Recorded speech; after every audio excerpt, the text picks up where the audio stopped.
처음에 이제 이거를 건축을 어떻게 시작해야 될지 모르기 때문에 그거에 대해서 이제 많이 궁금해 하시는 분들이 굉장히 많더라고요. 시작을 하게 되면 애초에 이제 계획을 뭐든지 잘 세워야 되기 때문에 설계를 잘 해야 됩니다. 그렇게 이제 허가가 나오고 나면 그 이후부터 이제 착공이 들어갈 수 있는 거예요. 예, 그래서 이제 기초를 이제 그때부터 치고, 넓은 옥상 테라스인데요. 원하는 거를 제가 실현시켜 드리는 어떤 그런 어떤 상황이라고 보시면 돼요. 네, 소장님 안녕하세요. 네, 안녕하십니까. 예. 네. 이게 지금 전원주택이라고 보면 되는 걸까요? 예, 그렇죠. 이게 이제 전원주택이라고 보면 되겠죠. 예. 네, 그 과정에서 지금 이제 한창 시공 중인 과정인데, 지금 요 과정이면 설명을 좀 해주신다면 어떤 과정이라고 보면 될까요? 지금은 일단은 골조가 이제 시작이 돼서 네. 이제 골조 공사를 하고 있는 거고요. 네. 이제 이 다음에 이후의 공정에 대해서는 이제 내부에 이제 그 설비라든가 전기 같은 게 들어가고, 그리고 나서 외부에 외벽 마감, 그다음에 지붕 마감, 그리고 내부에 이제 인테리어적인 부분하고 타일하고 이제 도배까지 가면은 거의 완공이라고 보면 됩니다. 지금은 전체 공정률에서 한 20%에서 25% 정도 맞다고 보면 되고요. 처음부터 지금까지의 이제 과정, 이제 처음에 건축주님들이 처음에 이제 이거를 건축을 어떻게 시작해야 될지 모르기 때문에 그거에 대해서 이제 많이 궁금해 하시는 분들이 굉장히 많더라고요. 집짓기 절차에 대해서. 그래서 처음에 시작을 하게 되면 애초에 이제 계획을 뭐든지 잘 세워야 되기 때문에 설계를 잘 해야 됩니다. 그래서 처음 이제 설계부터 착공까지의 기간으로 본다면 솔직히 한 5개월 정도는 여유를 줘야 제대로 된 준비를 하고서 이제 건축을 시작할 수 있다고 볼 수가 있는데요. 처음에 집 짓는 과정이 얼마나 걸리냐라고 물어보면 저희는 보통은 한 3개월 정도 걸립니다 라고 얘기를 하는데, 그거는 착공 이후에서부터의 완공까지가 3개월이고, 그리고 이제 그 전의 과정이 사실은 한 5개월 정도 걸린다고 보면 돼요. 준비 과정까지가 이제 5개월 정도를 보시면 되는 거고, 그 다음에 준비가 끝난 상태에서 이제 집이 지어지기까지의 과정이 총 3개월 정도, 이렇게 보면 되겠네요. 그렇죠. 그리고 나서 이제 뭐 준공 사용 승인 허가까지 받고 뭐 그렇게 하게 되면 이제 그것도 이제 보통 보름에서 한 달 정도 걸리니까요.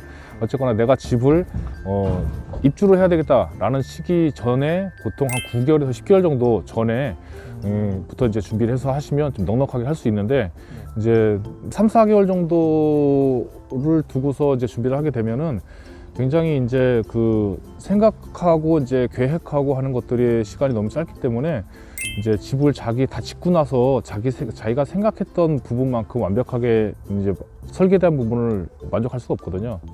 그래서 저희 처음에 이제 계약을 하게 되면 저희가 설계를 이제 처음에 이제 가설계를 이제 그 무료로 진행을 해드리면서 충분히 기본 평면도가 나온 걸 보고서 그걸 가지고서 다시 한번 또 보고서 수정하고, 또 저희가 수정해서 또 다시 보여드리고 또 다시 수정하고, 그 과정을 반복을 해야 반복을 해서 최소한 못해도 2달 정도, 3달 정도는 그 과정이 있어야 최종적으로 이렇게 지면은 내가 정말 우리 식구들과 즐겁고 행복하게 살 수 있겠다라는 이제 설계가 되는 거거든요. 설계를 그냥 아파트처럼 그냥 해놓고 내가 그 집에 맞춰 사는 것이 아니라 맞춤형이기 때문에, 그런 자기가 사는 데 있어서 우리 애가 몇 살이고, 그리고 내가 직업이 뭐고 어떻게 했는데 그래서 동선이 어떻게 됐으면 좋겠고, 이런 부분들을 충분히 생각을 했었을 때 그때 이제 만족하는 집이 나오니까 설계를 충분히 하고 나서, 그리고 나서 이제 설계가 끝나고 나면은 저희가 이제 그거를 이제 시군구청에 이제 넣어서 이제 건축 허가를 받게 됩니다. 그래서 건축 허가를 받고 나면 건축 허가 기간도 열흘에서 보름 정도 이 정도 걸리니까, 그렇게 이제 허가가 나오고 나면 그 이후부터 이제 착공이 들어갈 수 있는 거예요. 예, 그래서 이제 기초를 이제 그때부터 치고, 또는 여기가 이 현장 같은 경우에는 이제 겨울 공사를 하다 보니까 땅이 이제 얼면은 바닥 공사하기가 힘들거든요. 포크레인 땅 파기가 힘들어서 기본적으로 배수 공사라든가 여러 가지 뭐 보도블록이라든가 보강토 작업을 미리 다 끝내놨습니다, 제가. 그리고 나서 이제 기초 작업을 이제 시작을 했고, 그리고 나서 이제 현재 골조는 골조 7일차 지금 작업을 하고 있는 상태입니다. 지금은 그러니까 이제 골조 작업이 진행 중인 거고. 그렇죠. 지금 밖에 이제 그 비계 공사를 하고 있는 상황인데요. 비계 같은 경우에는 이제 아무래도 이제 그 작업의 편의성을 주기 위해서 하는 것도 있지만은 안전을 중요시 여기기 때문에 올라가는 발판 위에 쌍줄 난간이 있어야 사람이 이제 기댈 수도 있고 뭐 추락할 수 있는 사고들이 이제 덜하기 때문에 이 쌍줄로 난간을 해서 이제 그 비계 공사를 하고 있습니다. 지금 아직까지 지금 진행 중인 거고 이제 좀 더 한층 더 올라갈 예정입니다. 예. 그리고 이제 이 공간 같은 경우에는 여기가 이제 현관 공간이거든요. 현관인데 이쪽에 이제 간살이 이제 벽이지만 뒤에가 보이는 누드월이 쓰게 돼요. 그래서 자전거나 이런 것들을 요 뒤에다가 놓게 되고요. 예, 그리고 이쪽으로는 이제 신발장이 이제 들어갑니다. 이쪽으로 신발장이 이렇게 들어가고, 예, 그리고 이제 여기가 이제 현관이 돼서 현관 여기 같은 경우에 주로 중문 같은 경우에는 삼연동 도어를 많이 쓰게 되는데 여기는 이제 좀 특별한 케이스로 양쪽에서 밀어서 열 수 있는 그런 이제 문으로 이제 할 예정입니다. 네. 그리고서 오른쪽에 배치되어 있는 것이 이제 안방입니다. 안방인데 보통은 드레스룸을 이제 별도로 실을 만들어 놓는데 여기 같은 경우에는 요 나무 있는 부분에 또 누드월 간살이 올라가요. 간살이 올라가서 개방감은 이때 좁아 보이지 않게끔 해서 이 뒤에 이제 드레스룸을 놓을 거예요. 예, 뒤에 드레스룸을 놓고 여기에는 이 간살이 침대의 헤더 역할을 하는 거죠. 그래서 여기는 침대 하나만 딱 놓고 옷만 갈아입을 수 있는 본인들의 이제 스타일에 따라서 본인들은 여기서 간단하게 옷 갈아입고 그냥 바로 누워 잘 수 있는 그냥 그런 역할만 한다라고 해서 고객님의 취향에 맞게끔 이렇게 설계를 하게 돼서 이 공간은 안방이지만 이렇게 간단하게 드레스룸과 침대 놓는 곳으로 이제 해놨습니다. 그리고 이 바로 앞에 이제 문은 이제 팬트리 공간인데요. 예, 팬트리 공간은 이 안에 이제 여러 가지 이제 집안에서 쓸 수 있는 뭐 가재도구들 같은 경우에 뭐 창고처럼 쓸 수 있는 그런 공간이라고 볼 수 있어요. 예, 그래서 들어와서 여기다가 뭐 장을 봐놨는데 뭐 놀 데가 없거나 할 때 이런 데 선반이 또 생기겠죠. 예, 그런데 이제 여기다 이제 놓을 수 있는 그런 공간으로 활용하시면 되고 여기가 좀 이제 좀 재밌는 공간인데요. 지금 일단 여기는 이제 피아노를 놓을 수 있는 공간이에요. 피아노를 놓을 수 있는 공간에서 여기 앉아서 피아노를 칠 수가 있고요. 그리고 저쪽 끝에는 이제 크리스마스 트리 같은 걸 놓을 수 있게끔 이제 하겠다고 하시더라고요. 근데 먼저 미리 말씀드리지만 이 집 같은 경우는 굉장히 특이하게 1층에 거실이 없고 1층에 주방이 없어요. 1층에 오로지 방과 이제 복도, 화장실만 있어요. 2층에 주방과 거실이 있거든요. 예, 좀 특이한 건데 그 이유는 좀 이따 다시 한번 올라가서 말씀드리고요. 그리고 오른쪽으로 돌 수도 있고 왼쪽으로 돌 수 있는데 먼저 오른쪽으로 돌면 이쪽에 이제 큰 이제 파티오 창이 들어가요. 그리고 이 부분에 이제 작은 데크가 들어가서 나가서 걸터 앉아서 놀 수도 있고 바로 바깥으로 나갈 수도 있고 예, 그런 공간입니다. 데크가 들어갈 거고요. 그리고 이제 애들 방으로 들어가기 전에 여기 화장실이거든요. 화장실인데 되게 특이한 게 문이 양쪽으로 달렸어요. 양쪽에 달라서 여기서는 이제 저희가 이제 슬라이딩 도어로 이제 일로 열고 들어가거든요. 열고 들어가면 이제 이쪽에 이제 세면대가 놓이게 됩니다. 세면대가 놓이고 여기에 이제 세면대 장이 이렇게 올라가게 돼요. 여기가 쉽게 얘기하면 전실처럼 되어 있는 거고 여기는 쉽게 얘기하면은 이 바닥은 물기가 거의 없는 예, 그런 바닥으로 될 거예요. 그래서 마루가 같이 깔릴 거예요. 그리고 이 부분에는 이제 샤워 부스 칸막이가 설치가 돼서 요거를 이제 열고 들어가서 여기에서 이제 화장실 일을 보시고 여기에서 이제 샤워를 할 수 있는데 여기에도 이제 또 벽이 또 하나 쓸 거예요. 요만하게 예, 벽이 서서 물이 옆으로 뛰지 않고 그러니까 딸들이 같이 있다 보니까 학교 갈 때 바쁠 거 아니에요. 한 명은 화장실에서 일을 보고 한 명은 샤워를 할 때 물이 튀지 않는 예, 그런 식으로 해갖고 같이 쓸 수 있게끔 그래서 배수질로 줘서 이렇게 할 수 있고 또 문이 이쪽으로 나 있어서 이쪽으로도 이제 갈 수 있고 그런 상황입니다. 그래서 내가 들어왔었을 때는 안에서 락을 걸어서 양쪽으로 달리지 않게끔 예, 그렇게 쓸 수 있는 이제 특이한 공간이에요. 그리고 일로 들어오게 되면 여기가 이제 큰아이 방이에요. 큰아이 방일 것 같아요. 왜냐하면 지금 방이 2개지만 저쪽 방이 더 크거든요. 예, 그래서 이쪽 큰아이 방이고 큰아이 방에도 이제 창문을 주고 예, 그리고 창문이 이제 다 각 방에 2개씩 있고요. 그리고 여기가 이제 드레스룸이거든요. 드레스룸도 양쪽으로 통하게 돼 있어요. 그래서 저쪽 방하고 이쪽 방하고 그래서 여기서 이제 여기도 이제 포켓 도어가 설치가 될 거거든요. 벽 속으로 이제 들어가는 여기까지 벽이 올 거고 그 안으로 문이 들어가는 포켓도어가 설치가 될 거란 말이에요. 포켓도어가 설치돼서 여기가 이제 디귿자로 드레스룸이 되죠. 드레스룸이 돼서 애들이 여기서 옷을 갈아입고 이제 나갈 수 있도록, 예. 그리고 반대쪽으로 와도 여기 조심하시고, 예. 똑같이, 예. 여기서 포켓도어가 이렇게 설치가 되고, 그 다음에 드레스룸으로 들어가고, 그리고 이제 여긴 또 아이들 또 방이 2명이 쓸 수 있는, 이제 깐난쟁이 애들 둘이 쓸 수 있는 그런 방이에요. 예. 그리고 여기에서 다시 방문을 열고 다시 나가면 다시 복도가 되죠. 예. 그래서 아이들이 빙글빙글 돌면서 술래잡기 할 수도 있고, 굉장히 이게 순환이 될 수 있는, 예. 아까 전에 이제 저쪽으로 출발했지만 나오는 거 일로 나왔죠. 그러니까 여기서 방으로만 들어갔다 나올 수도 있고, 일로 들어가서 이쪽으로도 나올 수 있고, 예. 한 바퀴를 다 돌 수 있는 그런 재미있는 이제 구조로 설계를 하게 됐습니다. 대표님, 그 소장님, 그러면 여기가 지금 그 복층 구조인 집인 거죠? 네, 그렇습니다. 그럼 여기 지금 말씀하시는 규모가 커 보이는데 이렇게 전용 면적이 어떻게 되나요, 혹시 여기? 전용 면적이 지금 바닥 면적만 따지면 대략 한 40평 정도 되고요. 그 다음에 이제 연면적 아래 2층 합쳐서는 59평입니다. 예, 그렇게 돼 있고. 그리고 이쪽에서 슬라이드로 이제 열고 들어가면은 이제 이쪽에 이제 뭐 김치 냉장고라든가 이제 이런 것들이 이쪽으로 쭉 이제 놓이게 되고요. 예, 그리고 이쪽이 홈이 있잖아요. 이 홈이 있는 부분에는 세탁기라든가 그런 부분이 들어갑니다. 그래서 여기 이제 벽이 생겨요. 벽이 계단을 이렇게 올라가서 이렇게 돌아서 이렇게 올라가죠. 올라가면 요 계단 모양대로 벽이 이렇게 생깁니다. 그리고 이제 2층 올라가기 전에 구조적인 부분 몇 가지 제가 좀 설명을 드릴 게 있는데, 보게 되면 다른 데들은 요걸 이제 스터드라고 합니다. 셋기둥이라고 하는데, 이 셋기둥이 하나인 곳이 있고 이게 2개인 곳이 있고 그러죠. 예. 또는 3개까지도 있는데, 그런 이유는 이 위에 벽이 이제 쓰게 되거든요. 외벽이. 예. 위에 벽이 쓰게 되기 때문에 여기에 이제 집중하중을 받게 되거든요.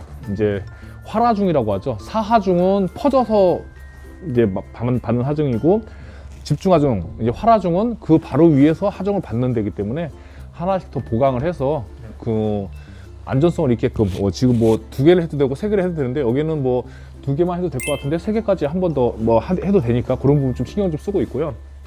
그리고 이렇게 철물 같은 게 써져 있죠. 예, 철물 같은 경우에도 나무가 얹혀져 있는 거하고 그 다음에 옆에 붙어 있는 거하고 좀 다르거든요. 그래서 이렇게 얹혀져 있는 부분 같은 경우에 얹혀져 있지 않고 옆에 붙어 있는 경우에는 이렇게 철물을 써서, 예, 밑으로 처지지 않게끔, 구조가 처지지 않게끔 그렇게 시공을 하고 있습니다. 이게 무너지지 않게 잡아주는 역할을 하는 거예요. 그렇죠. 철물을 씀으로써 네네. 구조적인 부분에서 좀 더 보강을 해서 네. 좀 더 안정성을 많이 높여놓은 거죠. 예.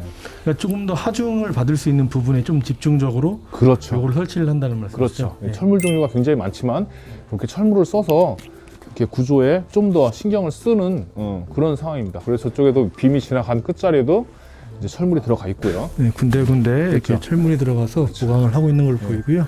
그리고 또 이런 부분 같은 경우에 굉장히 중요한 부분인데요. 지금 이제 재미집 폼이 같기도 하고. 제비집 같은 생각이, 처음에 춘천에서 봤던 제비집 같은 어떤 느낌이 드는데, 요거는 어차피 잘라낼 거예요. 잘라낼 건데, 왜 그러냐면 이런 부분에 대해서, 이런 부분이 이제 외벽이거든요. 외벽 코너에 특히 이제 저는 윗부분에 단열이 잘 안 되는 경우가 되게 많아요. 예. 그래서 그런 부분들은 일일이 체크를 해서 미리 합판이 쳐지게 되면 단열재를 못 넣는 경우가 많거든요. 그럼 그 공간이 빈 공간이 돼요. 그럼 그 공간에 이제 아무래도 이제 외기가 직접 침투를 해서 결로가 생기는 경우가 굉장히 많거든요. 그렇게 되면 이런 모서리 부분에 곰팡이가 핀다거나 누수처럼 어떤 벽지가 물든다거나 그런 현상이 굉장히 많이 일어나거든요. 그래서 그런 부분들을 꼼꼼하게 체크해서 직접 폼 작업은 제가 직접 다 하고 있습니다. 예. 그러면 여기 1층 소개는 끝났으니까 이제 2층으로 한번 올라가 보겠습니다. 네. 예. 여기가 이제 계단실이거든요. 계단실이 이렇게 올라와서 중간 랜딩을 거쳐서 이렇게 이제 올라오게 돼 있어요. 올라오면은 위험하지 않게 이쪽에 이제 난간이 설치될 예정이고요. 이쪽이 이제 주방 공간인데 오픈되어 있는 느낌으로, 벽이 꽉 막혀 있는 느낌이 아니라 뭔가 더 넓어 보이고 개방감이 있는 느낌으로 계단실이 보이고, 그 다음에 여기 슬라이딩 도어도 유리로 만들어서 저쪽 공간에 거실이 보이고 여기서도 거실이 보일 수 있는 그런 계획으로 할 생각이고요. 저쪽 이제 다용도실이 또 하나가 또 있어요. 그래서 저 안에서 이제 그 보조 주방처럼 여러 가지 뭐 이제 싱크대도 들어가고 할 건데 그렇게 쓰시면 되는 데고, 그다음에 여기 이제 문을 열고 나가면 여기 또 작은 테라스가 하나가 있습니다. 근데 여기 이제 작은 테라스가 하나 있고, 그리고 다시 이제 이쪽으로 이제 나가면 이쪽이 거실이 되겠죠. 거실이 이쪽이 거실인데 이제 TV가 이제 이쪽으로 놓이거든요. 길다란 픽스 창이 두 개가 생겨요. 그래서 마찬가지로 저쪽과 이쪽이 서로 보일 수 있도록, 그리고 계단실도 보이고, 그래서 어떤 개방감을 굉장히 많이 줬어요. 그리고 이쪽 창문에는 이제 소방창이라고 해서 불이 나게 되면 깨고 들어올 수 있는 그런 소방창을 법적으로 하게 돼 있거든요. 이쪽 이제 소방창이 들어갈 예정이고요. 소방창 밑으로는 이제 예쁜 이제 윈도우 시트가 들어가요. 애들이 앉아서 놀 수 있고, 여기 이제 레고 박스 같은 게 들어가서 애들 뭐 장난감도 놀 수 있고, 용도가 높은 그렇게 이제 그런 걸 이제 계획을 했고요.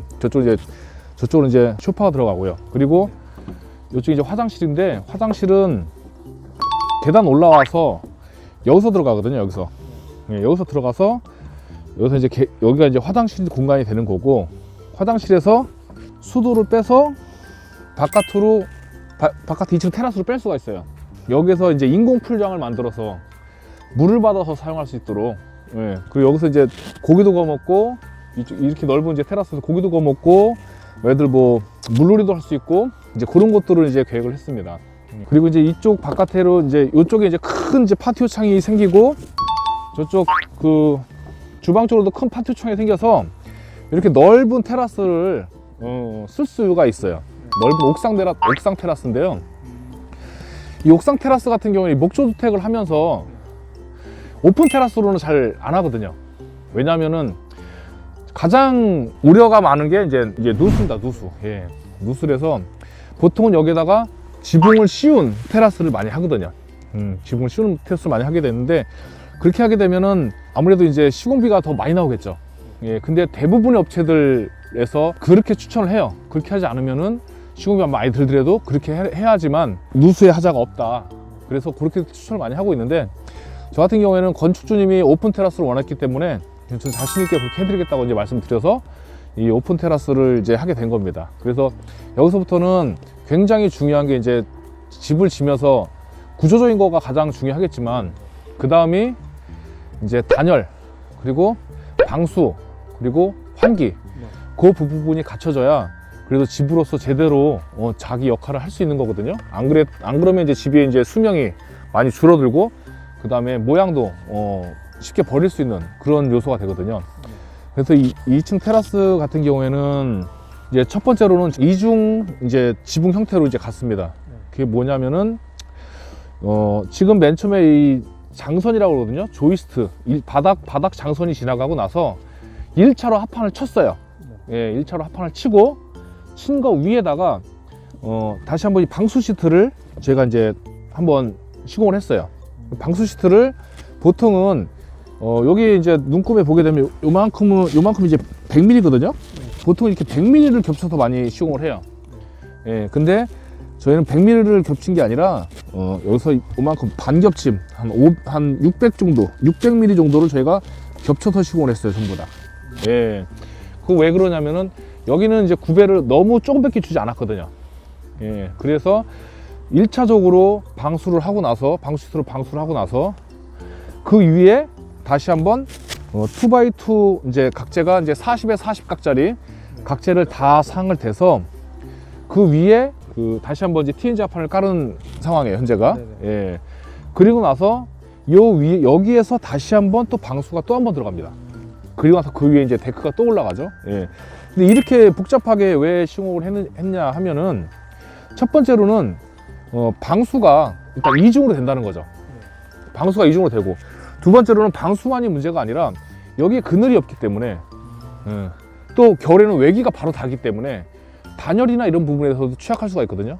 근데 지금 같은 경우에 이제 단열이 이제 제대로 되고, 또 한 가지로는 환기가 저 밑에서 제가 이제 벤트에서 이제 그 컨티뉴어스 벤트에서 이 사이로 이 각재를 대는 2x2 그러니까 40에 40각짜리 사이로 공기가 들어오게 돼 있어요. 공기가 들어와서, 물론 바깥에서도 레인 스크린에서부터 공기가 올라오겠죠. 공기가 올라와서 이 바닥을 통해서 공기가 다 순환이 돼요. 순환이 되고 이 벽에도 또 레인 스크린이 또 있거든요. 그걸 통해서 다시 한번 공기가 위로 올라가고, 그 다음에 첨화에 있는 첨화나 지붕의 리치 벤트, 이걸 루프 벤트라고, 용마루 벤트라든가 바콩 벤트 쪽으로 공기가 다 빠져나가서 외부에서부터 1층에서부터의 모든 환기가 바깥으로 다 돌 수 있게끔 다 해놨기 때문에, 그랬을 때 집이 쾌적하고 습기가 없고 그리고 내구성이 훌륭한 그런 주택이 되거든요. 그래서 그런 부분에 대해서 신경을 쓰기 때문에 이런 공법을 했고, 이 공법으로 시공을 하는 목조주택은 아마 거의 없을 겁니다. 예, 거의 없고, 이거를 몰라서 안 하시는 업자나 어떤 소장들이 더 많겠지만은, 알아도 잘 못하는 이유가 일이 굉장히 많고요. 그러니까 말 그대로 품이 많이 들어가고 자재가 많이 들어가거든요. 그래서 쉽게 고려하지 않고 좀 더 건축주님한테 부담을 시켜서 위에 지붕을 씌우게 하는 게 여러 가지로 이득이기 때문에 그렇게 하는 경우가 굉장히 많거든요. 근데 여기는 이제 그렇게 하지 않고 원하는 거를 제가 실현시켜 드리는 어떤 그런 어떤 상황이라고 보시면 됩니다. 그래서 이렇게 전부 다 이 바깥쪽으로는 전부 다 이제 난간이 다 쓸 거고요. 위험하지 않게끔. 그리고 비가 떨어져도 이 부분이 왜 무서운 거냐면, 비가 직접적으로 다 맞잖아요. 그리고 또 한 가지로는 여기서 수영도 할 거잖아요. 나중에 물 뺄 때 어떻게 하겠어? 그냥 버려버리겠죠, 여기다가. 또 한 가지로는 이쪽 2층의 지붕의 물이 이쪽으로 또 다 내려와야 돼요. 예. 그러니까 여기는 물이 엄청나게 많은 곳이거든요. 그래서 쉽게 할 수 없는 부분인데, 원래 이제 그 설계상으로는 이 포니월이 요 바깥으로 다 돌게 돼 있어요. 다 이 앞쪽까지. 근데 지금 이제 앞쪽을 뺐죠. 앞쪽을 빼고, 원래는 앞쪽에 포니월이 들어가서 여기 이제 배수 구멍이 4개가 생기게 돼 있었는데, 그거 가지고서는 여기 있는 물을 다 받아낼 수 없다라고 판단을 해서, 제가 이제 이쪽 앞에는 이제 월을 빼고 나서 여기서 바로 이제 물바지를 거터를 달아서 바로 물이 빠질 수 있게끔, 말 그대로 여기다 물을 엄청난 양의 물을 부었을 때 이 배수구 내구멍으로 들어가는 것이 아니라 바깥으로 다 쏟아져서 거터를 통해서 바로 1층에 바닥에 매설되어 있는 우수 맨홀에 4군데에 다 떨어질 수 있도록 그렇게 이제 계획을 했습니다. 그래서 여기서는 안전하게 물놀이를 할 수 있고, 안전하게 뭐 고기도 구워 드실 수 있고, 1층도 따뜻하고, 그리고 겨울에 따뜻하고 여름에 시원하고 그렇게 어떤 그런 공법을 이제 시공을 하게 됐습니다. 지어지고 완성된 거 봤을 때 되게 간단해 보이는데, 네. 사실 이렇게 숨은 노력들이 엄청 네. 많이 들어가는 그런 공간이었네요. 네네, 맞습니다. 그걸 새삼 깨닫게 됩니다. 네. 그리고 이제 그런 부분에 있어서도 이제 외부에서 올라오는 공기를 이 앞으로 단지가 다 생길 거거든요. 그리고 뷰가 지금 전부 다 이 뒤쪽을 향하게 돼 있어요. 이쪽에서는 이제 건물들이 다 들어서게 되면 이쪽 뷰는 빌리지 뷰 있죠. 말 그대로 마을만 볼 수 있는 뷰가 되는 거거든요. 근데 이 뒤로 돌아보면은 이렇게 산책로가 있고 이제 산이 있어요. 이쪽이 이제 마운틴 뷰죠. 예. 그래서 1층에서 저쪽을 보게 되면 산이 좀 올라와 있기 때문에 이쪽에서 답답한 곳만 뷰가 비치게 돼 있어요. 그죠? 예. 근데 여기서 한 칸 올라와서 이렇게 보니까 산 높이와 여기가 같기 때문에 여기 2층에서 생활을 하면서 충분히 이쪽 산을 볼 수 있고 산책로를 볼 수 있는 어떤 그런 주변 환경에 따라서 설계를 또 해야 되거든요. 이래서 이런 과정을 저희가 서로 간의 커뮤니케이션을 가지고서 만족할 수 있게끔 그런 결과물을 낸 거라고 볼 수 있어요. 오늘 박지성 소장님께서 친절하게 설명을 해주셔서, 요 다음으로도 이제 다른 부분에 있어서 또 이 집을 짓는 전원주택을 최근에 이제 꿈꾸시는 분들이 많은데, 그 부분들에 대해서 이제 궁금하신 부분 이런 것들은 저희가 이제 의견들을 다 수렴해서 또 하나의 영상 콘텐츠로 한번 찾아뵙겠습니다. 그때도 좀 도움 말씀 좀 부탁드리겠습니다. 네, 알겠습니다. 그 댓글로 많이 그 궁금한 거 남겨주시면은 뭐 저를 통해서라도 뭐 직접 하시더라도 어떤 그런 부분에 대해서 답변을 드릴 수 있고, 그다음에 문의가 있으시면은 주시면 제가 성실하게 답변을 드리겠습니다. 네, 알겠습니다. 오늘 감사합니다. 예, 감사합니다. 감사합니다. 예, 예.